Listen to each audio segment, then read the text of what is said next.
Highbury, and while Arsenal continue to flourish in the UEFA Cup, their erratic league form, just 2 wins in the last 8, means a Champions League place is slipping away.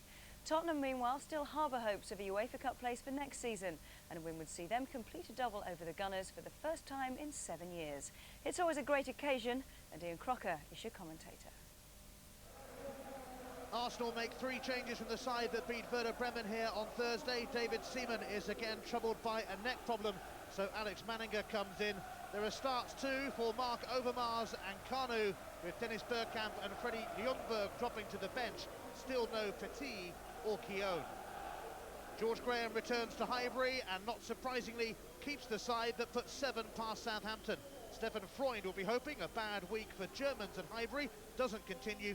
Tim Sherwood, who hit the winner against Arsenal at White Hart Lane in November, is on the casualty list.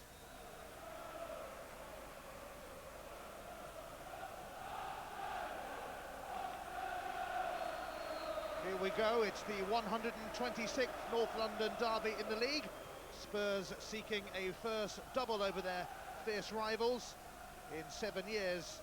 Arsenal seeking revenge after losing at White Hart Lane in November. The last 3 meetings between these capital clubs here at Highbury have ended goalless.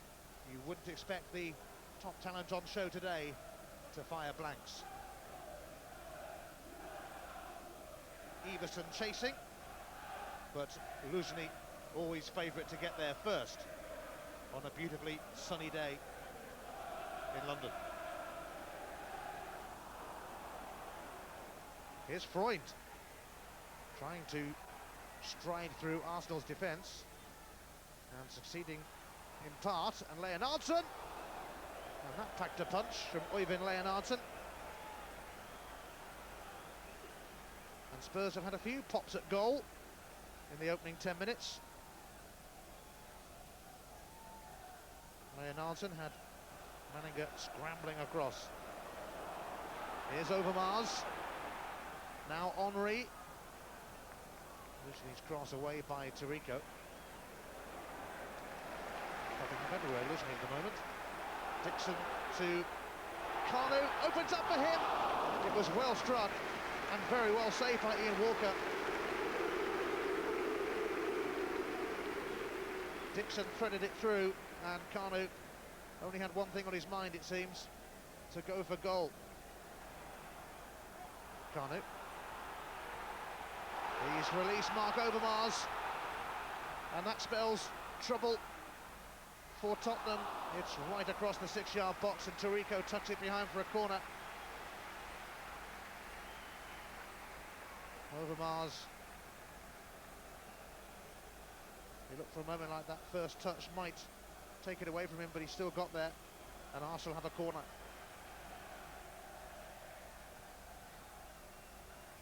Silvinho sent the corner in, and it's a goal for Henry. Arsenal rise to the occasion, and what an occasion it is. It's a sweet 16 this season now for Thierry Henry. Silvinho whipped it in, and I think George Graham and Spurs will be rather disappointed with the way they defended that.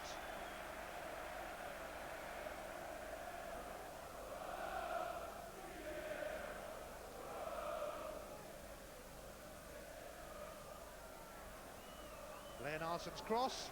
I think he was going to come for that, but Vieira decided to deal with it. If in doubt, I suppose that was right, but it's now a corner.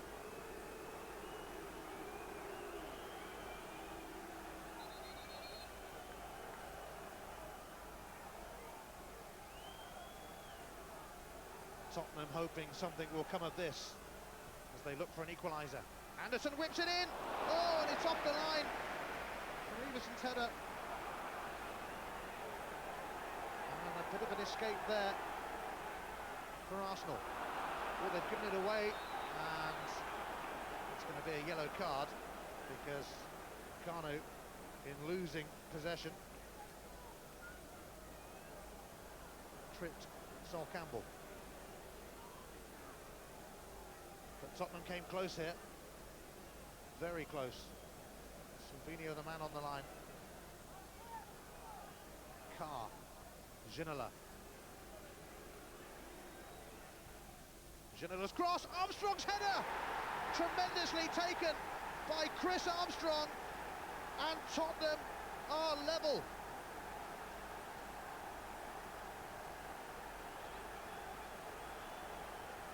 Spurs' much maligned striker has been amongst the goals lately, and he superbly steered that one in.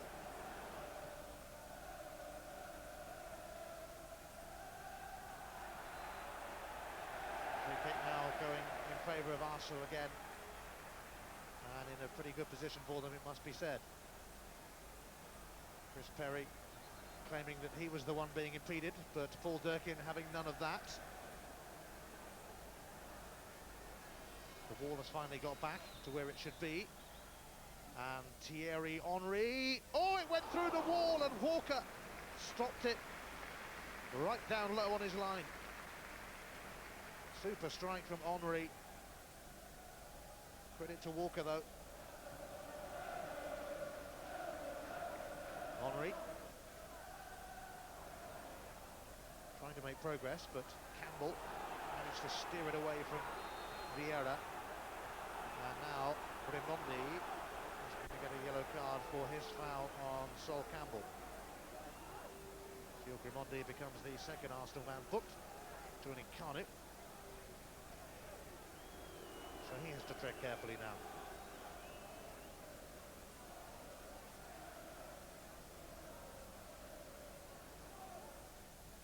Taken down by Oleg Luzhny, who played against Arsenal in Europe last season for Dynamo Kiev.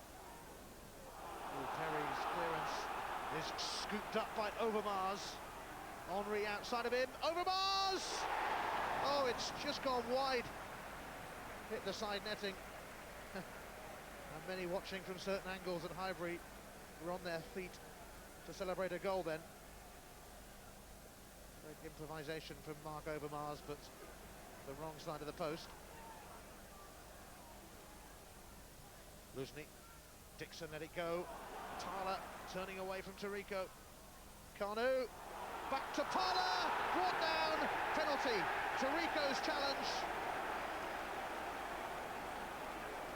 And there didn't seem too much doubt about it from the moment Maurizio Tarico wrapped his foot around Ray Parler. So Thierry Henry with a chance to score his second of the game, and he does so in emphatic style. Arsenal go 2-1 up in a match that matters, a match that means so much in this part of the world. He was cool, he was calm, he was composed, never in doubt really where it was going to end up.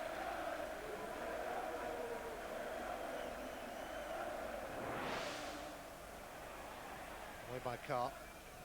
Silvinho steps in though. Here's Ljungberg looking to get his first touch, and his first touch is denied him by Carr, but it is a throw, which he will take. Vieira, oh, what an effort! An excellent effort from Patrick Vieira. And they certainly appreciated that one behind that goal, although they would have liked it to have dipped a little bit lower. Anderton. Ferdinand. Now Carr, such a consistent performer for Tottenham. Freund. That's a lovely 1-2, and Carr sent it across. It's come to David Ginola. Oh dear, oh dear, oh dear.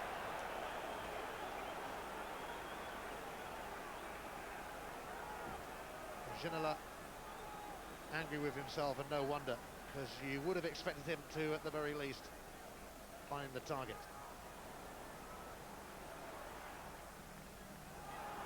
Winterburn was asleep then. Carr certainly wasn't. Crudely taken out by Grimondi, who's on a yellow card. And Stephen Carr pushes Grimondi over, but there's going to be action taken here by Paul Durkin, and it's a yellow card for Stephen Carr. And Grimondi is given a second yellow card and is sent off. Gilles Grimondi waves goodbye. The 27th red card in Arsene Wenger's reign at Highbury.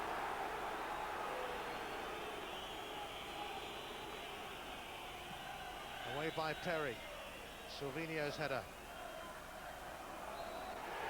It's all over. Arsenal rule North London, this time gaining revenge for their defeat at White Hart Lane in November. Tony Adams leads the Gunners to victory on Derby Day, even though they had to see out the remaining few minutes with 10 men after yet another red card shown during Arsene Wenger's reign at Highbury. Arsene, after your recent form in the Premiership, you needed that one, I guess. Yes, it was a very difficult game. Tottenham played well, closed us down high on the field, and we needed a very good performance, especially in the first half. I knew at half-time that it would be different in the second half because of the number of games we play at the moment, but the mental toughness, the solidarity of the team brought us through in the second half, and in fairness, I'm very pleased because we have shown great unity today and great mental strength. George, disappointed not to get anything today? Yes, I think Arsenal were there today to be beaten. I think they were nice and bright in the first half. We came back into the game. I think the killer punch really was a penalty kick right on half-time. But I thought the second half we showed a lot of commitment. We went forward against Arsenal, and you could see they were a bit worried by bringing on Nigel Winterburn on the left side and taking off Henry. But they looked jaded and tired. I would definitely agree with Arsenal. I think the number of games are catching up with them, and the second half I think they run out of legs, and we should have capitalised on it a bit more. Both managers agreed that Arsenal looked tired. Their last two games following European games, they've lost and drawn just 1 point from games against Villa and Borough. So Spurs have every reason to feel a bit disappointed. Yeah, I think George will realise that there was an opportunity lost today because, as both managers rightly identified, you know, Arsenal certainly were tired towards the end, and of course Grimondi sent off.